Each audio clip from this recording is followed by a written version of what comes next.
যে আমি এখন পেঁয়াজ ব্লেন্ডার করে নিয়েছি, এখন দিয়ে দেবো হলুদ গুঁড়ো, মরিচ গুঁড়ো, পরিমাণ মতো লবণ, টমেটো, আলু আর কাঁচামরিচ কুচি নিয়েছি। এখানে আপনি যে কোনো সবজি নিতে পারেন চাইলে। এখন আমি ভালো করে মেখে নিতেছি। যেমন মাখা হয়ে গেলে এখন কড়াইতে তেল দিয়ে দিব।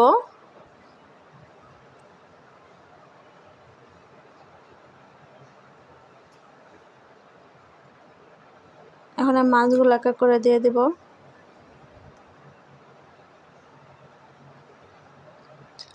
যে মাছগুলো দেওয়া হয়ে গেছে, এখন ঢাকনা দিয়ে ঢেকে দিব। এপাশ ওপাশ উল্টে নেব, আস্তে আস্তে উল্টাতে হবে যাতে ভেঙে না যায়। এখন মাখিয়ে রাখা সবজিগুলো দিয়ে দেব। সবজিগুলো দেওয়া হয়ে গেছে, ঢাকনা দিয়ে ঢেকে দেব। দেখতে পাচ্ছেন কি সুন্দর কালার এসেছে। এখন ধনেপাতা কুচি দিয়ে দেবো, আবার ঢেকে দেব। যে আমার রান্না কমপ্লিট। এটা খেতে দারুণ মজা। গরম ভাত